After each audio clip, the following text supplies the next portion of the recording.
아멘. 너희 중에 병든 자가 있느냐? 오늘 말씀입니다. 또 그러면서 저도 여러분에게 묻고 싶습니다. 여러분들에게 병이 있습니까? 오늘 여기에서 말씀에서 해답을 얻었으면 참 좋겠다는 생각을 합니다. 우리가 살고 있는 시대는 과학의 발달로 첨단 과학 시대라 이렇게 말하고 있습니다. 그런데도 불구하고 질병은 오히려 증가하고 있습니다. 고도의 의술로도 해결하지 못하는 난치병, 불치병들이 얼마나 많은지 모릅니다. 어쩌면 인생의 삶에는 질병이라는 것이 그림자처럼 따라다닙니다. 떼어낼 수가 없는 것이 질병이 아닌가 생각되어집니다. 이 질병이라는 것은 참으로 인생을 불안하게 만듭니다. 한번 병들고 나면 얼마나 그 질병이 사람을 고통스럽게 하는지, 기쁨을 다 빼앗아가 버리고 젊음의 행복도 빼앗아갈 수 있는 것입니다. 노인들이 병이 들면 이보다 더 고통스러운 몸이 없습니다. 이러므로 병원을 가보면은 그냥 환자들이 얼마나 많은지 인산인해입니다. 시골 보건소에 가봐도 어떤 분들은 아침에 보건소를 출근하듯이 그냥 나오는 것입니다. 이렇게 모든 사람에게 병이 많다는 것은 어쩌면은 이 질병이 왔을 때 천국을 사모케 하는, 그리고 천국을 내다보게 하시는 하나님의 섭리와 뜻이 계시는 것이 아닌가 그렇게 생각합니다. 병이 왜 생길까요? 물론 여러 가지 원인들이 있습니다. 학자들은 몸의 균형이 깨어지고 조정 능력이 상실되어서 병이 온다 이렇게 말을 합니다. 그것을 일명 항상성이 깨졌다 이렇게 말합니다. 우리의 몸의 체온이 36.5도이죠. 여기 유지가 되어야 됩니다. 체온이 떨어져도 안 되고 체온이 높아도 안 됩니다. 떨어지게 되면은 거기에서 우리의 질병이 또 생겨지고, 또 높아져도 거기에 질병이 생겨지기 때문에 우리의 몸은 항상 36.5도 이것을 평균 유지해야 된다고 합니다. 겨울철에 소변을 보고 나면 몸을 으스스 떨죠. 몸을 두루룩 떱니다. 학자들이 하면 몸을 부르륵 떨면서 몸이 움직이면서 온도가 1도가 올라간다고 합니다. 소변이 빠지면은 온도가 1도가 몸에 내려가고, 툭 떨면서 몸이 온도가 1도가 올라간다고 합니다. 또 그 다음에 여름에 어떻게 여름이든지 상관없이 몸의 온도가 1도쯤 올라가면 물을 먹어야 됩니다. 그래서 갈증을 해갈시키고 몸의 체온을 또 떨어뜨리는 그런 역할을 합니다. 그런데 이것이 깨어져 버린 것이 항산성이 깨졌다. 몸의 체온이 떨어져도 자기 몸을 따뜻하게 해주지를 못하고, 몸의 체온이 올라가도 이 체온을 떨어뜨리지 못하면서 몸의 균형이 바란스가 깨지고 병이 온다. 이렇게 의학적으로는 그렇게 말하고 있습니다. 한방에서는 뭐라 할까요? 한방에서는 식약동원이라 합니다. 동의보감에는 음식과 약은 근원이 같다. 음식이 약이고 약이 음식이다. 이렇게 말하죠. 그래서 음식을 잘 먹으면 그게 바로 보약이고, 음식을 잘못 먹으면 그게 바로 독약이다. 그러니까 우리가 흔히 하는 얘기로 곰팡이가 핀 음식은 먹으면 안 된다. 타버린 음식은 먹으면 안 된다. 이거 뭔가가 변질되어 가는 음식들은 먹으면 안 된다. 신선한 것을 먹어야 된다. 히포크라테스는 의사의 아버지라고 말하죠. 음식으로 못 고치는 병은 어떤 약으로도 고칠 수가 없다. 이런 말을 합니다. 음식으로 병을 다 고쳐야 된다. 이렇게 말하는 것입니다. 그러면 이제 의학적으로 한방적으로 보았다면 신앙적으로는 어떨까요? 성경은 뭐라고 말하고 있을까요? 출애굽기 15장 26절 말씀에 너희가 너희 하나님 나 여호와의 말을 청종하고 나의 보기에 의를 행하며 내 계명의 길을 기울이며 내 모든 규례를 지키면 내가 애굽 사람에게 내린 모든 질병의 하나도 너희에게 내리지 아니하리니 나는 너희를 치료하는 여호와임이라. 참, 하나님은 뭐라고 말씀하시느냐? 말씀대로만 살면 애굽 사람, 세상 사람, 일반적인 모든 사람에게 내린 질병을 내리지 않겠다고 말씀하고 있는 것입니다. 참으로 신기하죠. 말씀대로 살면 그러면 병이 오지 않는다. 말씀대로 살면 어떻게 그렇게 병이 오지 않는 건강한 삶을 살까요? 요한복음 5장 14절 말씀에 보면 보라 내가 나았으니 더 심한 것이 생기지 않게 다시는 죄를 범치 말라. 아마 여기는 요한복음 5장에 나오는 이 사람은 소경인데 소경이 눈을 떴습니다. 그런데 예수님께서 말씀합니다. 네가 나았다. 소경이 눈을 떴다는 겁니다. 더 심한 것이 생기지 않도록 다시는 죄를 짓지 말라. 이것은 죄 때문에 이런 병이 왔다는 것을 분명히 밝혀주고 있는 것입니다. 김진홍 목사님, 우리 한국에 은퇴하셨지만 아주 교계에 유명한 목사님이시고 모든 사람들이 그분의 강의도 좋아하고 설교도 좋아하고 그분이 쓰는 책도 저도 책을 많이 구입해가지고 보고 있습니다. 근데 그 사모님도 책을 썼어요. 그 사모님이 이런 얘기를 했어요. 참 인간적으로 볼 때 김진홍 목사님이 환상적이죠. 훌륭한 분입니다. 참 뭔가 모르게 정신적으로 깨어있는 한국 교회를 리드해 나가는 그런 목사님이죠. 그래서 그 사모님은 어떨까? 우리가 생각할 때 행복한 삶을 살지 않을까 생각했는데 그렇지 않습니다. 정반대입니다. 너무 자유분방하고 너무 자기 고집대로 살고 너무 자기 뜻대로 사니까 이 사모님이 기도할 때마다 항상 했던 기도가 하나님, 나는 참 불행합니다. 참 불행한 목사를 만났습니다. 내가 사람들 속에서는 나를 보고 참 훌륭한 목사님 만나서 행복하시죠 하지만 나는 정말 불행한 목사를 만났습니다. 하나님, 내 삶은 너무나도 슬픕니다. 내 삶은 너무나도 힘듭니다. 그렇게 기도하고 있었어요. 근데 어느 날 하나님께서 그 사모님에게 물으시더랍니다. 너는 김진홍 목사로 말미암아 행복하려고 했느냐? 예, 그렇습니다. 김진홍 목사로 행복하지 말고 너는 나로 행복하여라. 여러분, 사람으로 행복하려고 하지 마십시오. 남편으로, 아내로, 자식으로, 부모로 행복 없습니다. 다 서글픈 인생들입니다. 인간적으로 생각하면 다 기가 막힌 사람들입니다.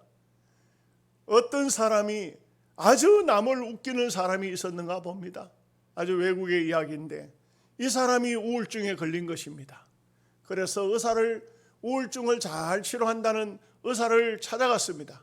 그랬더니 이 의사가 이 사람을 보고 하는 말이, 이 지역에 유명한 코미디언이 있는데 그 사람이 코미디를 할 때 가서 거기에 앉아서 실컷 웃으면은 당신의 병이 치료될 것입니다 라고 말하니까 이 코미디언이 하는 말이, 내가 바로 그 사람입니다. 남을 웃기면서도 자기의 마음속에는 기쁨이 없는 것입니다. 이것이 바로 인생이 아닌가 생각합니다. 그러면 이렇게 병이 났을 때 성경은 어떻게 하라 했느냐? 오늘 말씀이 우리에게 많은 교훈을 주고 있는데, 첫째는 주의 이름으로 기름을 바르고 기도하라, 이렇게 말씀하고 있습니다. 기름을 바르고 하는 것은 참 중요합니다. 약입니다. 근동 지방에서는 기름을 약으로 사용했습니다. 그래서 몸에다가도 기름을 바르고 상처에도 기름을 발랐습니다. 양들의 머리에도 기름을 발라주는 이유는 양들이 서로 머리를 부딪히면 깨져요.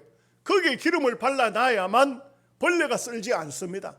그래서 양들의 머리에도 기름을 바르는 것이고, 그리고 심지어는 제사장이나 선지자나 왕의 대관식에도 머리에다 기름을 발랐고, 그리고 그 근동 지방의 사람들은 아주 귀한 손님이 집에 들어오면 그 머리에다가 기름을 발라줬다는 겁니다. 손 씻는 물을 주고 손을 씻고 나면 그 머리에다가 기름을 발라줬다는 겁니다. 이 기름이라는 것은 아주 대단히 중요하게 쓰였는데 여기에는 아주 깊은 의미가 있습니다. 영적으로 볼 때에 이 기름은 성령을 상징하고 있습니다.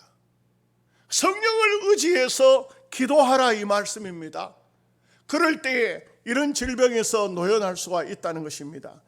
레위기서 24장 2절 말씀에 이스라엘 자손에게 명하여 올리브를 찧어서 짜낸 깨끗한 기름으로 등잔불을 켜되 항상 꺼지지 않게 하라. 성경에는 하나님의 성전에도 올리브유의 기름을 내어서 성전을 항상 밝게 하라, 항상 불을 피우라 이렇게 하고 있어요. 여러분, 우리의 성전은 신약시대에 와서는 우리의 몸이 하나님의 성전입니다. 여러분의 마음이 우울하지 않도록, 여러분의 마음이 어둡지 않도록 성령의 불을 밝히셔야 됩니다. 우리의 마음이 밝아져야만 여기에는 어둠의 세력이 들어올 수가 없습니다. 사탄이 틈을 타지 못하는 것입니다.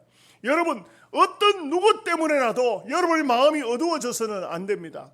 물론 순간적으로 화가 나서 고함을 치기도 하고 욕을 하기도 하고 뭐 이렇게 저렇게 문제가 생겨지기도 하지만 그 시간이 지나면 다시 성령의 불을 밝혀야 됩니다.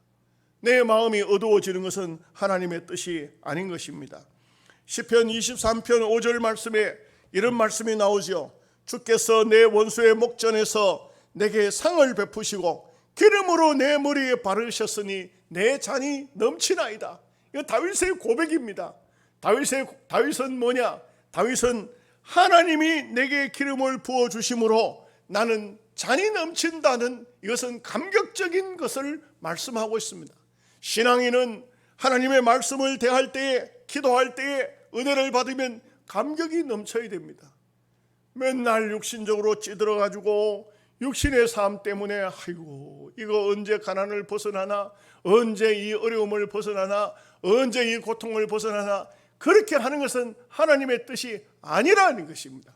우리는 하나님의 말씀을 들을 때에 하나님의 은혜를 받으면 우리가 생활과 삶 속에서 언제나 감사와 기쁨이 넘쳐야 된다는 것입니다. 스페셜 칼럼이라는 그 칼럼 하나를 제가 읽어봤습니다. 그 어떤 목사님이 쓴 칼럼인데 그 칼럼 속에 이런 글이 올라왔어요. 이 어린 아이가 엄마를 따라 교회를 다니는데 왜 그러냐면 초등학교 4학년 때 간질병이 생긴 겁니다. 그래서 그 엄마는 아이를 데리고 여러 병원을 가봤지만 고칠 수가 없었습니다. 그래서 이제는 하나님을 의지해야 되겠다, 이렇게 가지고 예수님을 믿고 아이를 데리고 교회를 온 것입니다. 그래서 엄마는 항상 아들을 옆에 앉혀놓고 계속적으로 기도하는 것입니다. 하나님, 내 아들을 고쳐주십시오. 하나님, 내 아들의 간질병을 낫게 해주세요. 막 그렇게 기도합니다. 그렇지만 좀처럼 이 간질병은 떠나지 않습니다. 이 아이가 5학년 때가 돼 1년 가까이 세월이 흘렀는가 봐요. 5학년쯤 됐는데 어머니가 기도하는데 아이가 눈을 감고 잠이 들은지 깬지 비몽사몽간인데 하얀 옷을 입은 그런 예수님이 나타난, 양손을 딱 드는데 보니까 양손에 못자국이 있다는 것입니다. 그래서 어린 아이 마음이지만 예수님이시구나. 그런데 그 예수님께서 영기야, 내가 네 병을 담당했다, 네 병을 치료했노라. 그 어린 아이 마음속에 예수님이 내 병을 고쳐주셨구나, 고치시고 고쳐주시는구나, 그렇게 생각하고 자기 엄마가 맨날 기도하는 것을 옆에서 들었으니까 예수님 아멘입니다, 아멘입니다. 여러분, 신기하게도 그 환상을 보고 그 주님의 음성을 듣고 그 길로 간질병이 없어졌다는 것입니다.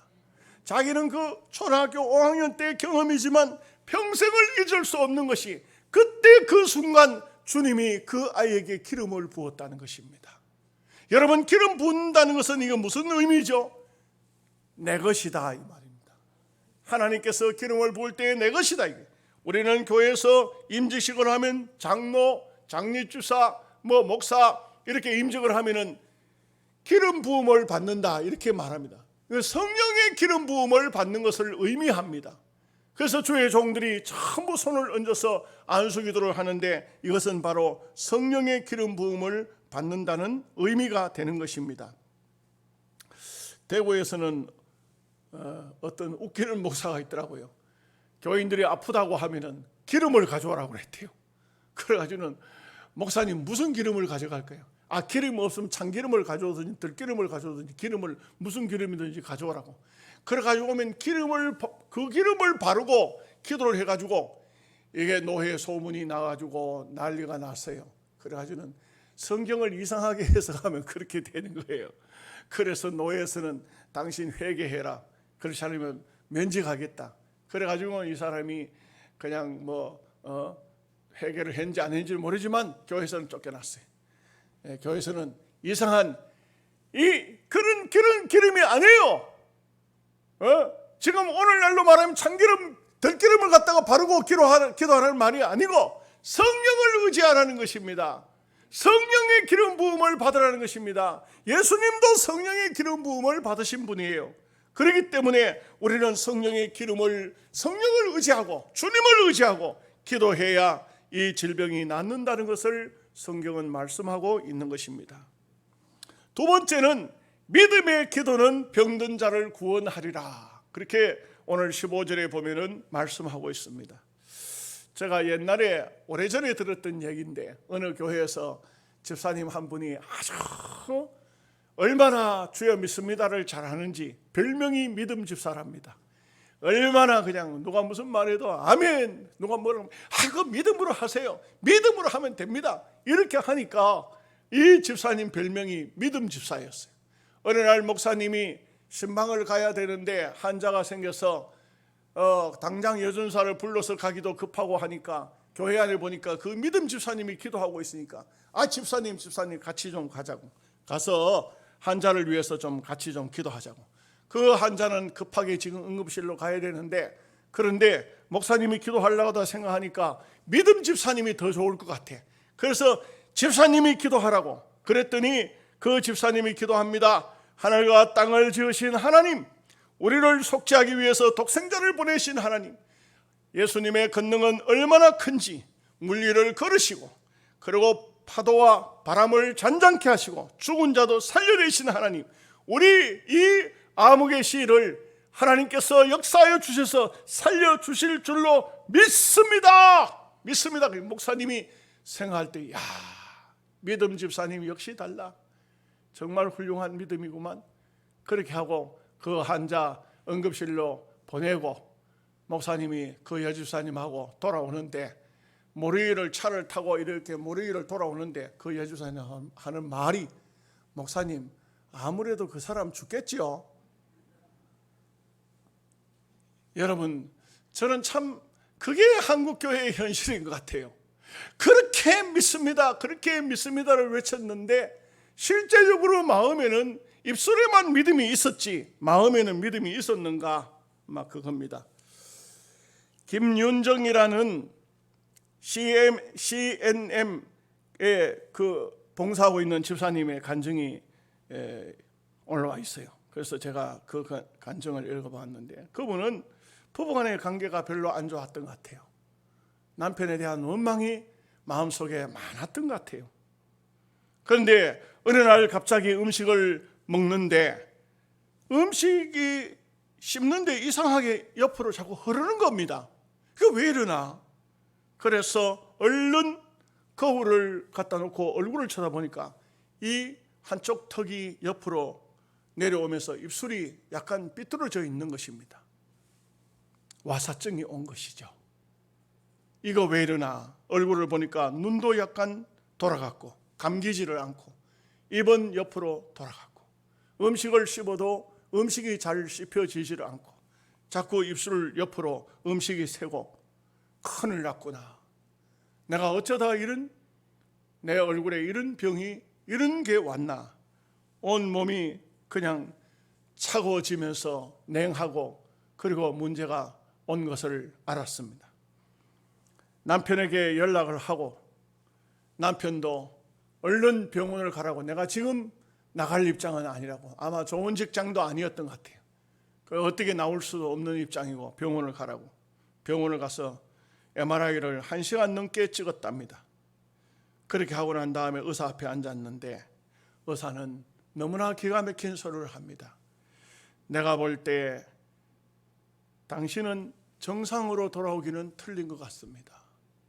평생 그렇게 살아야 되니까 그렇게 살아야 된다는 것을 인식하고 그리고 치료를 받으면 좋겠습니다. 이 부인은 너무나도 마음이 아프고 기가 막혀서 의사에게 처방을 받고 약을 가지고 집으로 돌아오는데 살고 싶은 마음이 없는 것입니다. 엎드려서 얼마나 울고 아무것도 먹지 않고 그리고 있는데 늦은 시간 남편이 일을 끝내고 돌아왔습니다.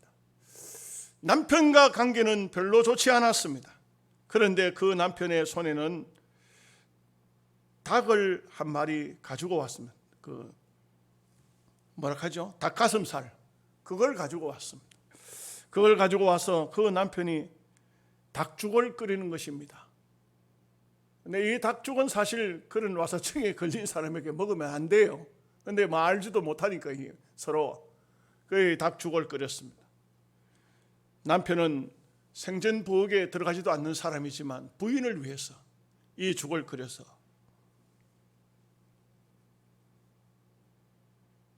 그 남편이 이렇게 말합니다. 여보, 정말 미안해. 그리고 고마워. 나는 당신의 얼굴이 돌아간들 찌그러진들 전혀 상관하지 않아.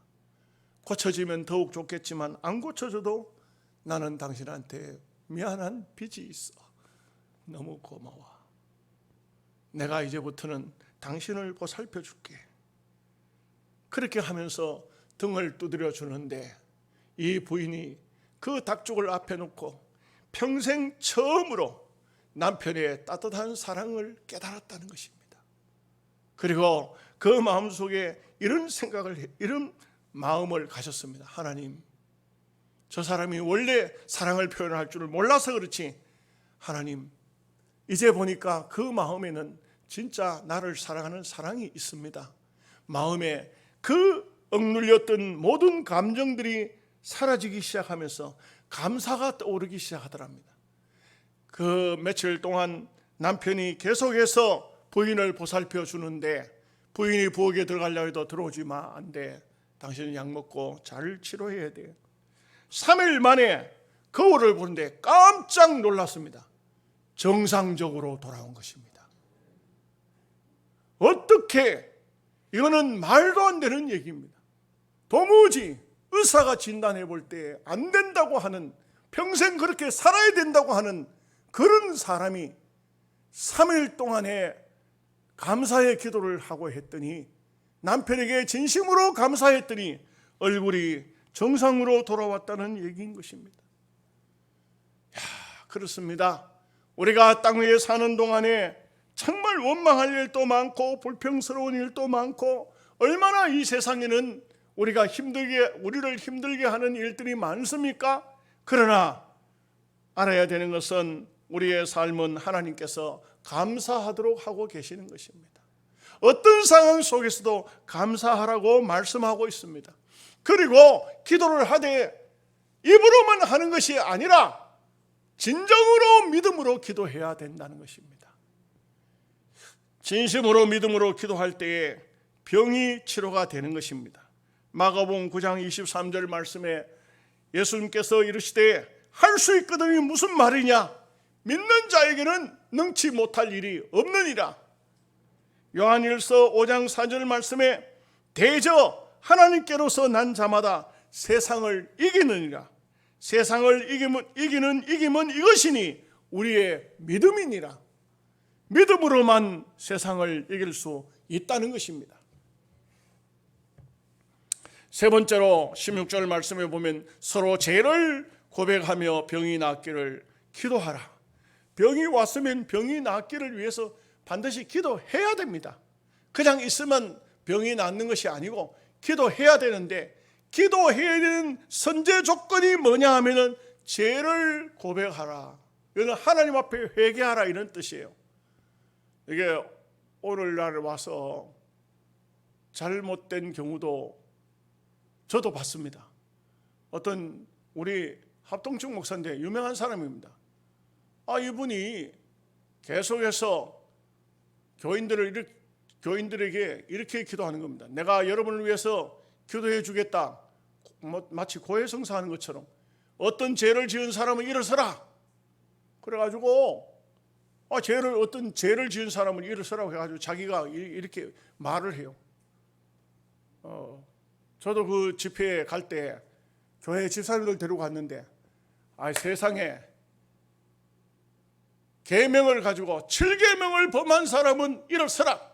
눈 다 감고 다 앉아있고 7계명만 범한 사람은 일어서라고 하면서 육체적으로 7계명을 범하지 않았을지라도 마음으로 7계명 범한 사람도 다 일어서라는 거예요. 마음으로 하지 않은 사람이 남자 여자들 중에 어떤 사람이 있을까요? 내가 볼 때는 절에 스님들도 다 일어서야 될 것 같아. 왜 그렇게 하는지 몰라요. 그날 부인이 일어서고 남편이 그날 저녁에 집에 가서 부인하고 대판 싸움이 났다는 거 아닙니까? 나중에 그분이 장로님 되셨는데 왜 그런 짓을 해요? 이 성경을 잘못 오해를 하면은, 성경을 잘못 읽으면은 그러면 완전히 엉뚱한 짓을 하는 거예요. 부흥사라고 하면서 왜 그렇게 해가지고 여러분, 여기에 이 말씀은 다른 것이 아니에요. 하나님 앞에 죄를 고백하라는 거예요. 사람 앞에 고백하라는 말이 아니에요. 사람은 다 죄인이지만 죄를 고백한 사람을 그걸 옳게 이쁘게 봐줄 사람은 아무도 없어요. 옛날에 내가 도적질을 했습니다. 죄송합니다. 옛날에 내가 바람을 피웠습니다. 죄송합니다. 옛날에 내가 아무도 모르게 사람을 하나 때려 죽였습니다. 정말 죄송합니다. 이게 될 일이 아니라고요. 절대 그렇게 하는 것이 아니에요. 하나님 앞에 모든 죄를 고백하는 것이지. 어떤 사람은 평양 대부흥운동이 길선주 장로가 공적으로 회개함으로 시작됐지 않느냐? 그거는 그때 행편이 그래 했죠. 지금은 그런 시대가 아니에요. 그렇게 해가지고는 될 일이 아니에요.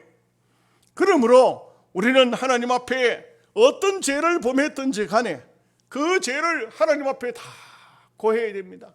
죄를 씻음을 받고 그러고 난 다음에 하나님 내 병을 고쳐주옵소서 기도해야 됩니다. 사도행전 8장 22절 말씀에 그러므로 너의 이 악함을 회개하고 주께 기도하라. 혹 마음에 품은 것을 사하여 주시리라. 우리가 병이 치료함을 받으면 놀랍게도 하나님의 은혜가 심령 속에 들어오면서 질병이 치료가 되는 것입니다. 여러분, 저도 이렇게 환자들을 목사다 보니까 환자들을 많이 만나요.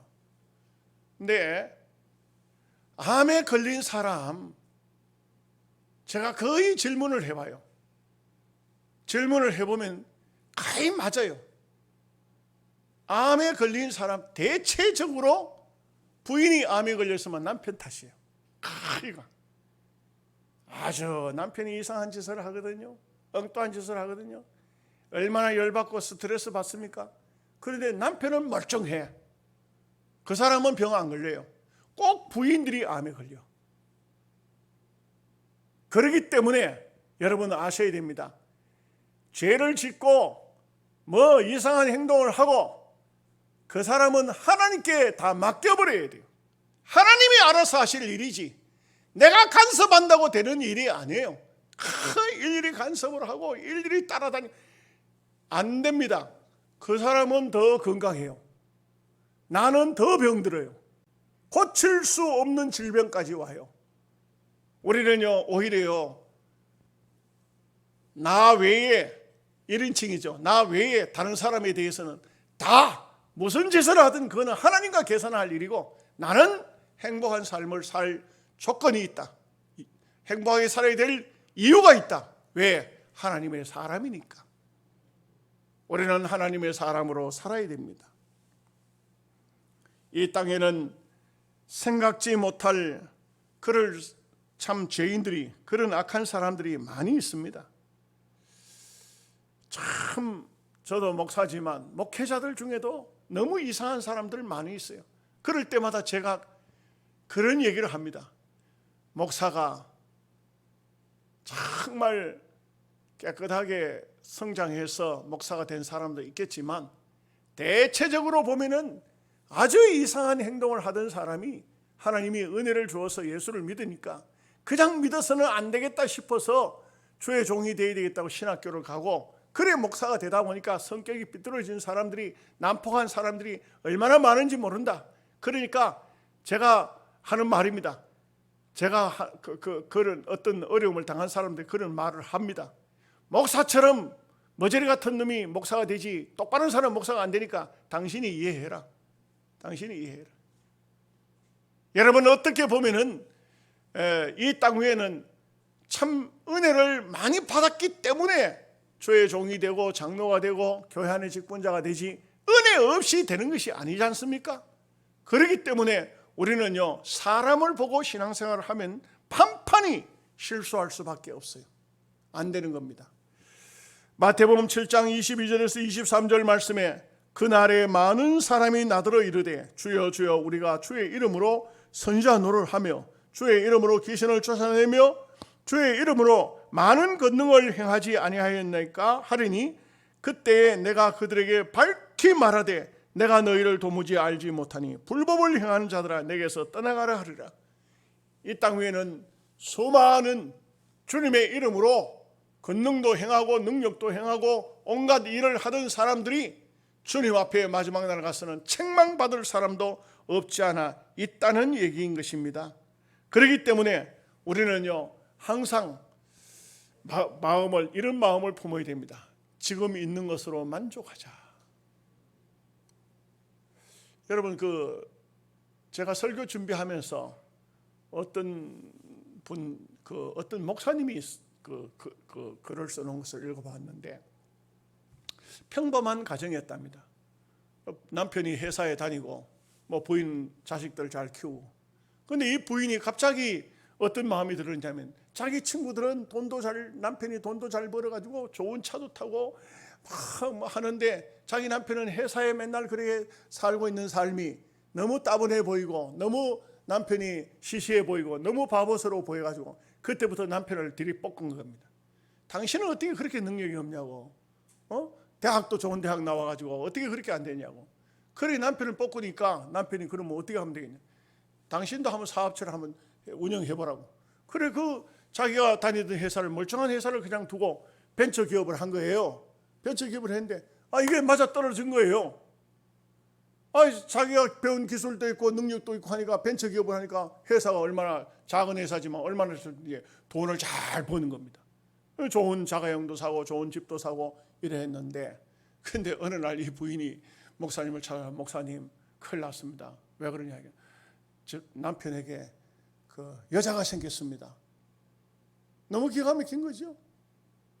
얼마 안 지나서 결국은 부부가 이혼을 했습니다. 여러분, 하나님께서 내게 주신 것이 어떠한 것이든 간에 그것으로 만족할 줄 알아야 돼요. 물론 꿈이야 큰 꿈을 꿀 수가 있으면 좋겠지만 돈을 많이 버는 것이 꼭 행복인가? 그것은 아닐 수도 있다 이거예요. 높은 자리에 올라가는 것이 꼭 그 장소가 행복인가? 그것이 아닐 수도 있다 이 말이에요. 하나님께서 내게 주신 것을 이 지금 현재 상태에서 만족하는 삶을 산다는 것이 얼마나 중요한 삶인 것입니까? 그렇기 때문에 우리는 땅 위에 사는 동안 내 마음이 편하면 천하가 편합니다. 내 마음이 삐뚤어져 있으면 천하가 다 이상하게 보이는 것입니다. 여러분, 모든 것을 하나님께 맡기시고 여러분의 마음속에 평화의 계절이 와야 됩니다. 그리스도의 평화가 와야 됩니다. 마음이 편해야 모든 있던 병도 다 고쳐집니다. 그러나 마음이 편하지 않으면 그러면 내가 독을 쓰고 악을 쓰고 욕하고 저주하고 절대 되지 않습니다. 저는 이상하게도 참 저를 욕하고 비방하던 사람들도 있습니다. 내가 잘못한 게 뭐가 있을까? 나를 저주하고 욕하고 비방하던 사람. 그런데 참 희한하죠? 나를 저주하고 욕하고 하던 사람이 자기 집에 그 저주가 임해버렸더라고요. 자기 부인이 혈액암에 걸려가서 요번에 보니까 죽더라고요. 죽었어요. 그렇게 나를 저주하고 욕하고 했지만 내가 그래도 부죽음을 보냈어요. 부죽음을 보냈더니 누가 하는 말이, 박 목사님은 천사입니다. 난 천사가 아니야.